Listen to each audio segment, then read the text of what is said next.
Good afternoon, Chris from Schoen Roofing. In today's video, we are going to go over a flat roof install from start to finish. There's no insulation, but we're gonna have a blackboard, drip edge, base sheet, cap sheet, and flashings. So a good chunk of the majority of what you're gonna see on a flat roof. All right, let's get into it.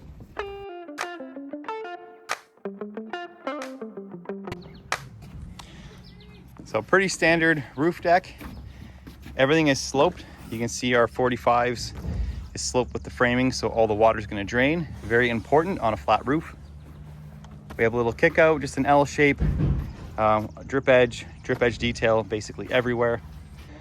So we're going to start putting blackboard down, which is an 1/8 inch recovery board that we can torch to, and we're going to keep it just back from the edges. So you can see a little bit of wood, that way we make sure it's not protruding over the edge. Now our screw pattern, I'll take a sheet here, is, let's see, 1, 2, 3, 4, 5, 6. And the reason we do 6 is we do one extra one along the whole perimeter for wind uplift. Once we get into the field, so one sheet of blackboard right here, we'll just do 5. We'll do the 4 corners and the center. And it's very important that you don't have overlaps here. It's better to have a little 1/8 inch gap than to have this piece of blackboard on top, because then you're going to see that all the way down through the membrane. The easiest way is basically, once a row is screwed down, is just to lift it up. I'm going to use my boot and basically just keep tapping it till it's in place in that corner. Just wiggling it. Down the side, I have overlap here, which we just talked about we don't want. So I'm going to take my boot and just give it a couple little drags towards me, and that's it. She's in place. Because we're at the edge and we're going to want to cut a piece here, the easiest way to cut this piece is, just back up a little bit, is put your last piece lined up with the edge. Now this one we're going to overlap, and this just saves you having to get your chalk line or your tape measure out. You can see all we have to do is cut down the edge of this overlapped piece, take that bottom piece out, and we will have our cut piece. No tape measure, no chalk line. It's nice and warm. You have a straight edge to cut against, so there's no reason this shouldn't be a nice cut and a nice fit. Here's your starter for your next row. So we use that for the next row to start.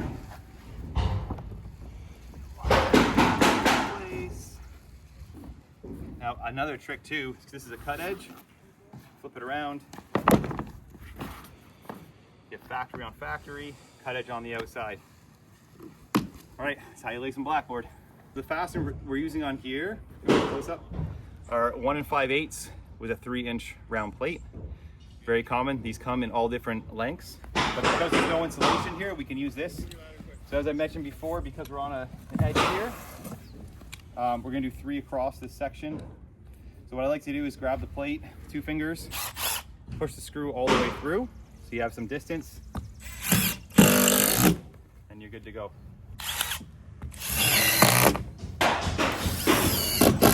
I'll show you what it looks like if it's too loose. Sometimes people will forget to tighten it up, and you'll be able to tell because this disc, see how it's turning? If you use your boot, you can turn the whole thing. You definitely got to tighten that a bit more. What'll happen if that disc is loose, once the base and cap are down, you're going to see that disc lift up, and then the screw is actually going to start protruding through the material, and it'll pop a hole eventually.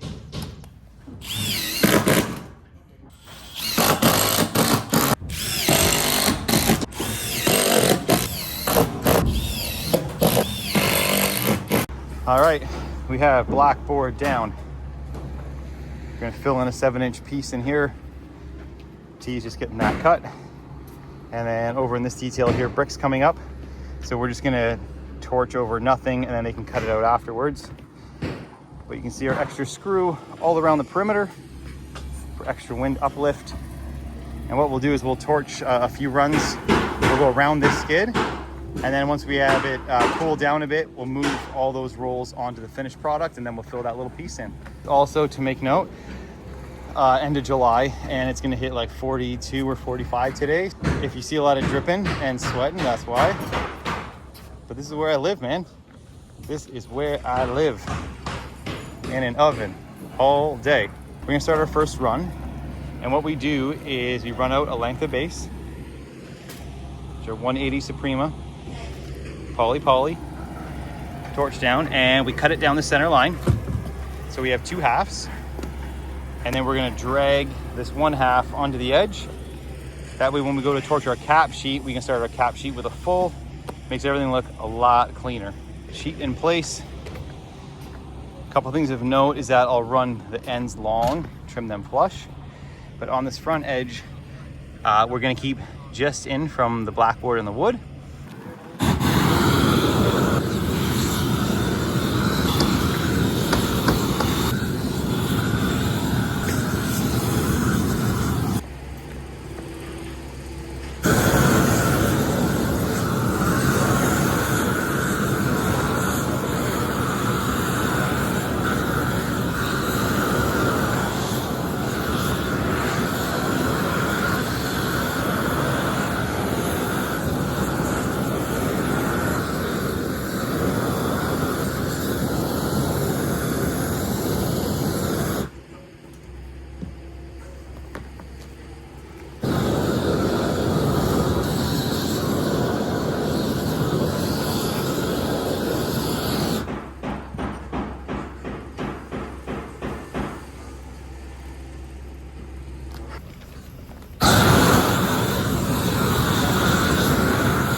We have our first 2 runs done, our half and then our full of base. Camera's gonna shut off if I don't put it in the shade, so we're gonna torch the rest of this with no film, but we'll show you once we have the rest covered in base. All right, wish us luck. It is hot out. Base on 3 of 5 roofs done on the flat, so we're starting to do our flashings, and we have a few roofs done. I'm gonna swing the camera over to a detail we're working on right now to show you guys how to do a flashing in base sheet, and I'm gonna flip the camera around and show you how we measure for these ones as well. So here's our wall we just finished, which is outside the window. So we had to put a half piece in there. And what we're going to do, I have one finished.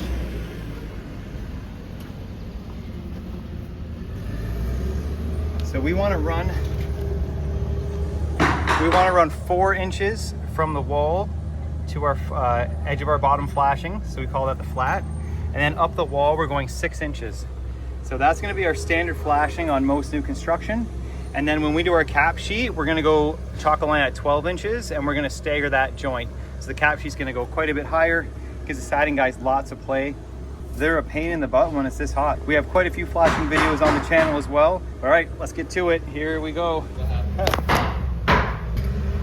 So I'm gonna pre-fold roughly 4 inches for our flat. That just makes it easier. Oh, see how sticky everything is. Makes it easier to sit it where it's supposed to sit. We want a 3-inch overlap on this edge. So to where the white line is, this is where the flashing is lining up on the other side. Okay, we don't want to press it in too much, it's gonna get stuck. You always want to wear some sort of gloves when you're torching. I see people wearing like little cotton ones. Man, I gotta wear these. They're called Tough Mothers. They're really nice. Heat doesn't go through, and if you touch some of the bitumen while it's hot, it just sticks on the glove.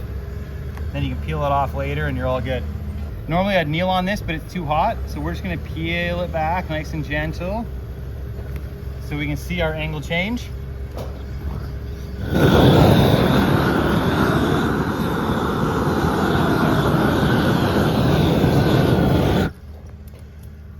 And then we're just gonna work the first angle change part in.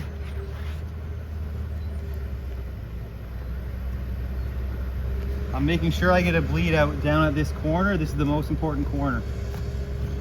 Okay, let's peel back a little bit that we didn't heat up. Get our trowel.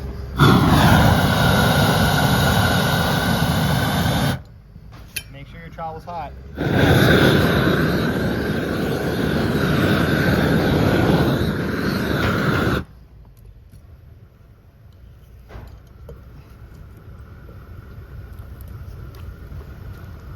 Right, get a little bleed out coming up the top there. Exactly what we want.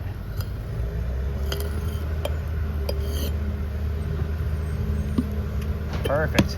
I'm gonna lift the bottom up.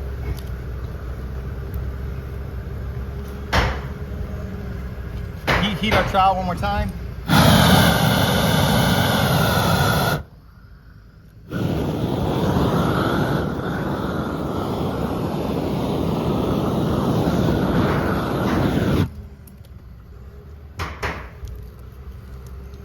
Butter it in like a nice birthday cake. Nice and simple, and there we go.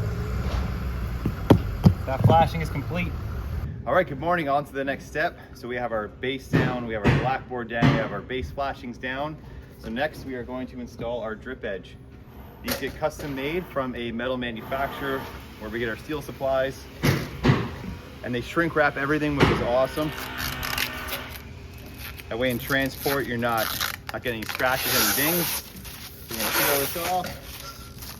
And our standard profile, just so you can see the end there. So it's very similar to our steel eave starter, also a shingle drip edge. We like the same profile. So in here we have 3 inches across the top. We have a 1-inch nose. We have a 2-inch face, which is a little bit bigger because there's a long run and they have to stick an eaves trough under here. So we're giving them some more room. And then we have our drip kick out at the bottom. So very similar to all our drip edges, just a little bit bigger face on this for the flat roofs. So a lot of times lap direction we'll even worry about which one's gonna be over and back. But on this house, there's no like one side where people are always gonna be coming up. So lap direction doesn't really matter. So to prepare this, to go inside, we are going to, I'll draw it with my pencil. We're gonna cut off about 1.5 to 2 inches on this angle right here. You can see that?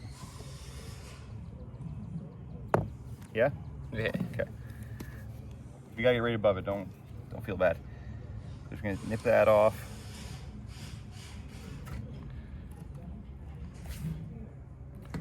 There we go. And then we're also going to do the same on the bottom. We want these pieces to lock into each other. So I'm going to follow that down with a pencil mark. See the pencil mark right here. I'm going to take the back end of my Olfa and get from this side. So you can see this is where it's closed. Get my knife in there. Just wiggle it open a little bit. Let's open a titch, and also on this bottom hem. And wiggle that open. And then I'll show it right here before we get it on. So this one is going to slide on top of this one.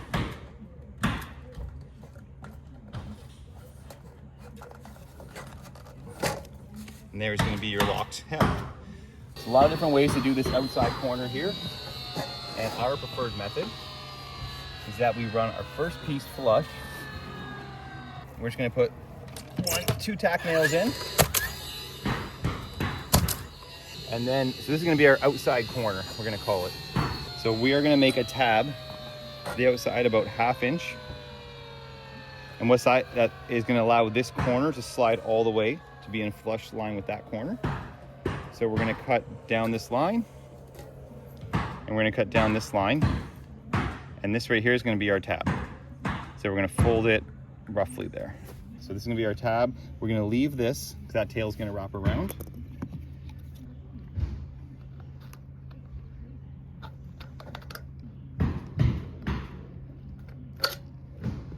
Okay, so this we are gonna bend up a little bit. It's small enough we can bend that with our fingers. We don't gotta bust out the folders. And this little triangle here, we're gonna just squeeze down. Okay, there's gonna be our corner. We're gonna wrap it on. So you're not gonna be able to see this, but I'll hold the camera over after. And you got it cut far enough. Okay, so what I was trying to find was the angle for this little tail here. So I'm gonna cut it back on a 45 this way.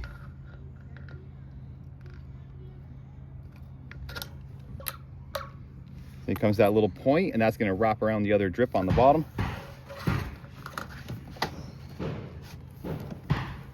So this is what our corner is going to look like on the outside. Here's our tab. Here is that tail that we wrapped around, which closes that off really nice. So we'll show that closed off. Looks amazing. Guys have a lot of room to put their drip edge and fascia underneath. And that will still lap back over top.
All right, our flat is complete. Excited.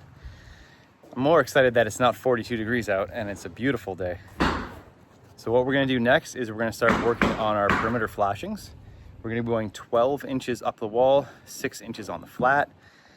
That's just our standard, most people's standards. And I'm gonna flip it around and show you guys how we mark this out, how we degranulate, and then we will also show a flashing example. And we're getting close to the end, it's getting there. So I've started degranulating or embedding, so pressing the granulars into itself to make it black and more sticky. We run a chalk line at 6 inches all the way around. So you go here, go around the corner up there, We're gonna flash across here, and we're gonna stop right at this point because we have brick going in that area. So we're gonna butter everything up, but we're gonna keep our cap sheet away from there until we come back.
Thank you so much for watching, and that concludes our video on a Two-Ply Soprema modified roof system, which is our personal favorite. If you'd like to see more roofing videos, please consider subscribing and leave a comment on what topics you'd like us to cover next. We're here to help elevate your roofing game. We'll see you in the next one.